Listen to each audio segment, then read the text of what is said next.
Hey les amis, petit message juste avant que la vidéo commence, je tenais à vous dire tout simplement un grand merci pour vos réactions, pour vos retours sur la vidéo FAQ. Vous avez été très nombreux à commenter, à me suivre sur Instagram, à me suivre sur Strava et on va dire à connaître un petit peu plus en détail ma préparation hivernale.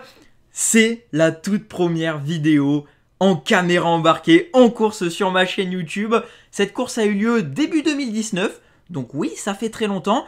J'ai même fait le montage depuis très longtemps. Je l'ai même commenté depuis très longtemps puisque je l'ai commenté à peu près au mois d'avril 2019. Donc c'est normal si ma voix est peut-être un poil différente. Mais bah voilà, je voulais jamais poster parce qu'à ce moment-là, j'étais pas encore une fois régulier. Enfin bref, elle était sur ma chaîne mais j'attendais le bon moment pour vous la poster. Et donc, je vous la poste aujourd'hui. À la base, je devais vous la poster mi-février, mi-janvier plutôt, le 19 pour être exact. Et aujourd'hui, je devais donc vous poster, comme je vous l'ai dit dans la vidéo FAQ, la vidéo de mon bilan sur la saison 2019. J'ai tourné cette vidéo, etc. Je suis en train de faire le montage, mais je ne l'ai pas terminé. Et j'ai vraiment envie que le montage soit parfait pour cette vidéo, un petit peu spéciale quand même.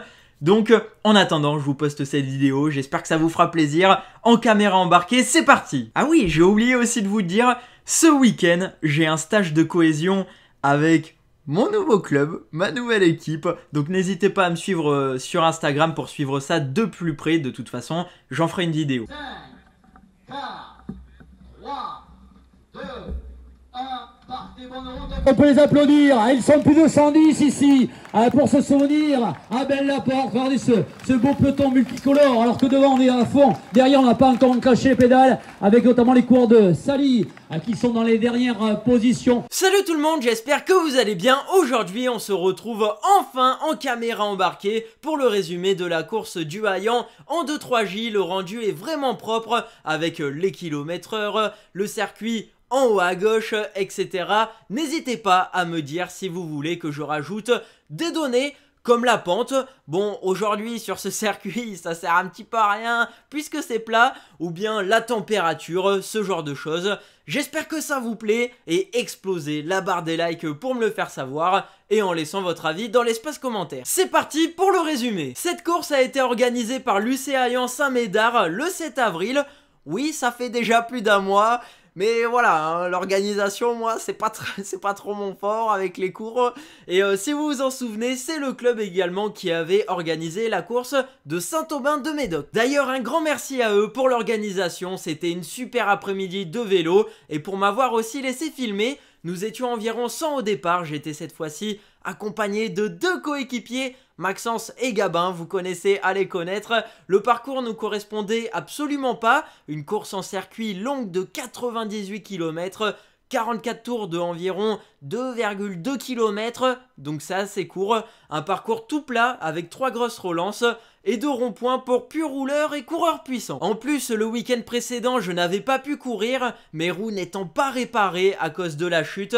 L'objectif était donc encore une fois de suivre dans un premier temps, puis pourquoi pas de tenter suivant les circonstances de course, surtout que le plateau de coureurs était vraiment relevé avec Florian Latour, un ami à moi qui court en DN2, qui a quelques victoires au compteur cette saison.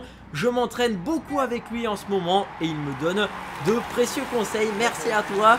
Il y avait aussi Lilian Langella, Mathis Federigo, Clément Dupin, le vainqueur de Saint-Aubin-de-Médoc, ancien coureur de première catégorie au passage, et même Clément Betwing-Suire était présent, lui qui avait été en Junior 1, vice-champion du monde, ainsi que d'autres coureurs de DN. Comme d'habitude, dès le premier tour, des coureurs s'échappent du peloton et la première sera la bonne, avec une dizaine de fuyards, puis au fur et à mesure, le peloton rattrapait des unités distancées de l'échappée du jour. L'écart restera plus ou moins autour de la minute pendant toute la course.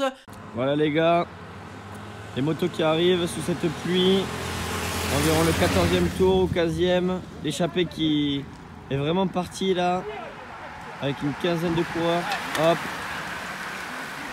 voilà, et le peloton n'est pas loin, hein. On va les attendre avec ce temps vraiment de merde, il pleut, ah si, le peloton s'est arrêté, pendant ce tour, et voilà, l'arrivée du peloton, ah non, ça c'est des retardataires. Allez, voilà le peloton maintenant, qui arrive, il y a environ 35 secondes, et voilà, ça repart devant. Ça repart. Le peloton qui s'étire avec ce vent là énorme. Et Lucas qui est bien passé là. Allez, 15e tour de course. Échappé qui est bien organisé mais bien étiré. Oh là là. Avec ce temps de merde encore. Je pense qu'il y a au moins une dizaine de coureurs qui a abandonné au bout de 10 tours. On est déjà à 30 secondes et le peloton qui est toujours pas là. Oh là là là là, je pense que l'échappée va aller au bout. Ah si, voilà, les voilà. Là on peut voir sur le dossard du premier coureur, pardon. Tac, le vent incroyable. Oh là là, et là c'est étiré, là c'est étiré. Oh là là, je dis ça, je suis crispé.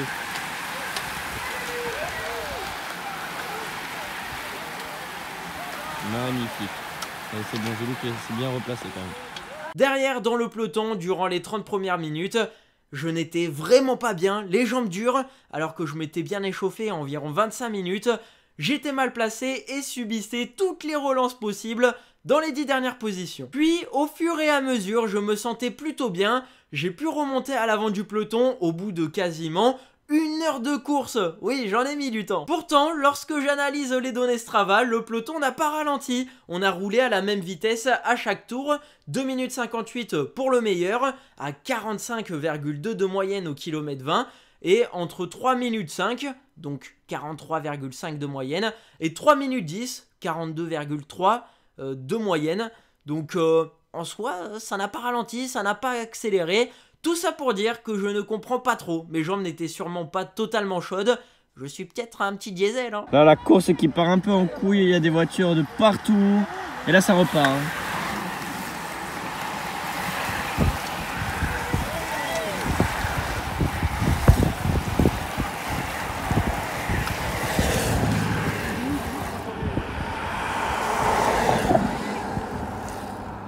Là il fait beau, échappé qui relance.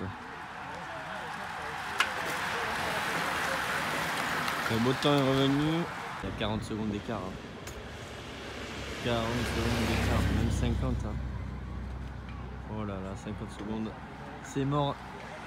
Attention parce que Gilou est bien placé là. Ouais, Gilou qui est bien placé devant. Hein. On est environ au 25e tour. Hein.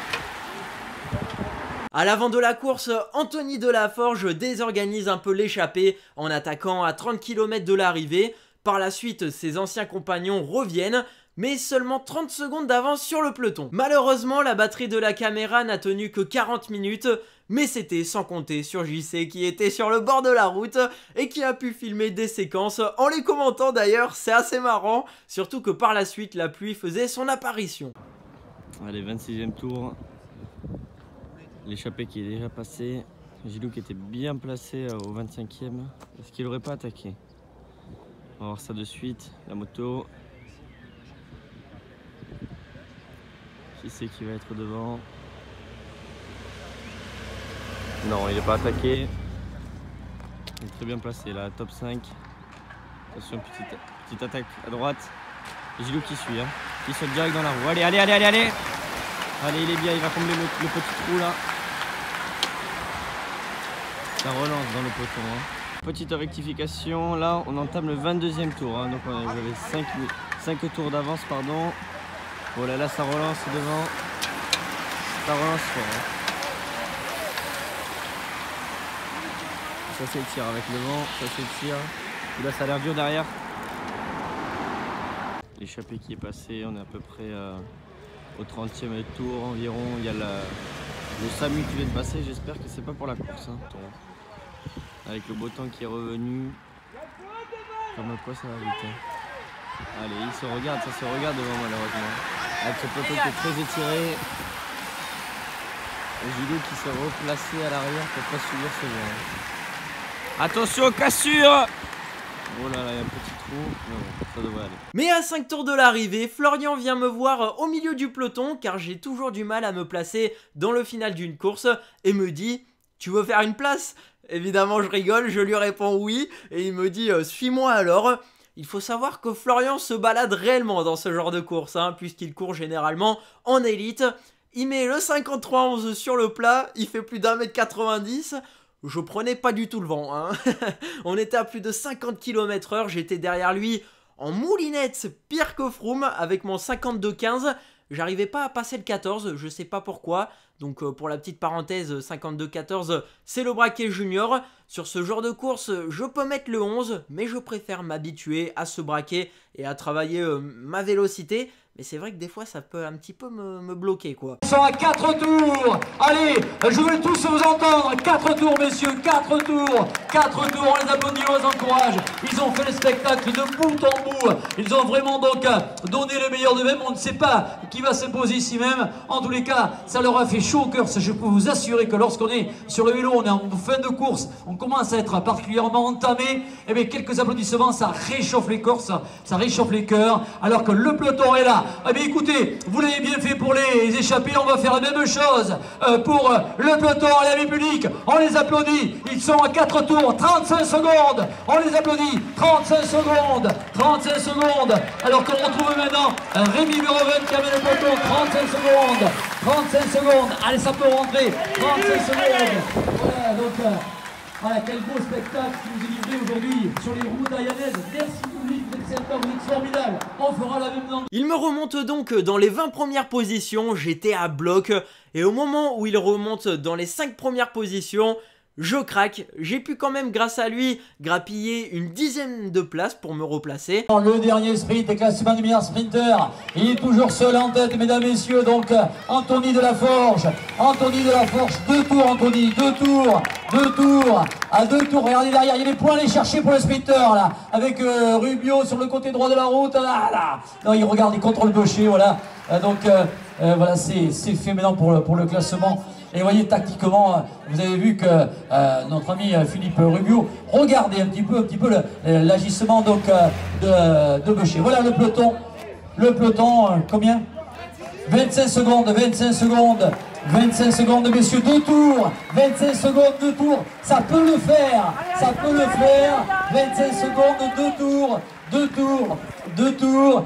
Florian accélère même dans le dernier tour avec 7 coureurs afin de sauter les fuyards sur la ligne. À 1 km de l'arrivée, l'échappée explose complètement avec l'accélération de Clément Dupin, le vainqueur donc de Saint-Aubin, qui sent le groupe revenir très rapidement à moins de 10 secondes. Anthony Delaforge, rescapé de l'échappée, lui qui avait attaqué à 30 km de l'arrivée, s'accroche au groupe de poursuivants qui est donc constitué maintenant de 9 coureurs. Arrivé au retour, arrivé au retour.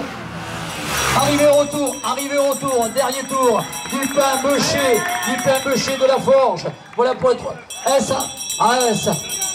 La tour est Langella également, donc les Yanges et la Vernis vont rentrer avec la tour donc qui s'est imposée il y a peu, mais derrière, attendez, c'est pas fini parce que dernier tour, arrivé au retour, les dernières 4 tours, cheminant avec Clément Montez. Et c'est Romain Guillemois qui est en train d'amener maintenant, Romain Guillemois qui notamment... Et finalement, Clément Dupin, coureur d'Arcachon, résiste et remporte encore une fois une belle course. Sûrement le plus frais, il en avait gardé un peu sous la pédale. Derrière, Lilian Langella prend la 2e place et Florian vient compléter le podium. Et oui, si j'avais pu le suivre, ça aurait été pas mal. Mais j'étais pas assez fort, voilà, j'ai pas encore cette force sur le plat pour pouvoir rouler à 55 comme ça pendant autant de temps. J'ai même bien reculé dans les derniers kilomètres, je n'ai pas su tenir ma place parce que je n'aime pas trop quand ça fronte, je suis pas encore très à l'aise en peloton dans le final quand ça joue des épaules. Je finis donc à la 56e place, au cœur du peloton. Une place assez anecdotique finalement. La moto est là, les coureurs ne sont plus très loin. Voilà, on remercie également le motard qui est là, Michel, qui se gare maintenant avec un emballage sûrement ou un homme seul. À tous les cas, c'est une question maintenant de patience de seconde parce que Michel a pris suffisamment de champ. Ah voilà, avec... un homme seul, me dit-on. Voilà, un homme seul. Je compte sur vous pour l'acclamer à mes publics. Je ne vois pas qui c'est. C'est sûrement Clément Dupin, les couleurs jaunes là-bas. C'est Clément Dupin. Mesdames et messieurs, le coureur d'Arcachon. Clément Dupin qui va s'imposer pour la 2e fois après les routes de Saint-Aubin. Il s'impose ici sur le Lorient. La 2e place reviendra loger la 3e la cour. Voilà pour notamment donc ces 3 premiers. Voilà, je me tais un petit peu alors que pour régler le sprint, voilà, ça sera notamment donc le coureur, donc supporter me semble-t-il, je ne sais pas trop vu. Oui, c'est peut-être sauté, j'en suis pas sûr. En tous les cas, une belle après-midi du cyclisme, des beaux champions, et Vincent, ainsi qu'il y en a qui nous retrouvons maintenant. Ils sont tous à regarder, ils sont réintéressés, ils vont vraiment tout donner avec le petit Comon qui également qui passe, Johan Ruiz qui a donné pas mal de sa... Comme d'habitude, en fin de course, petit bilan, petit débrief. Je suis assez heureux d'avoir pu finir cette course. Vu l'état dans lequel j'étais dans les premiers tours, on peut dire que je me suis bien ressaisi. Voilà les amis, c'est déjà la fin de cette vidéo. Si vous l'avez aimé, explosez la barre des likes et lâchez un maximum de commentaires. Je prendrai un plaisir à venir vous répondre comme d'habitude. Et si ça n'est pas déjà fait, n'hésitez pas également à vous abonner. N'hésitez pas également à me suivre sur tous mes réseaux sociaux. Les liens sont en bas de la description. Strava, Insta, Snap et Twitter. Les prochains résumés de courses vont bientôt arriver. J'ai aussi quelques équipements à vous présenter. Et puis moi je vous dis à la prochaine pour de nouvelles vidéos. Allez, salut tout le monde!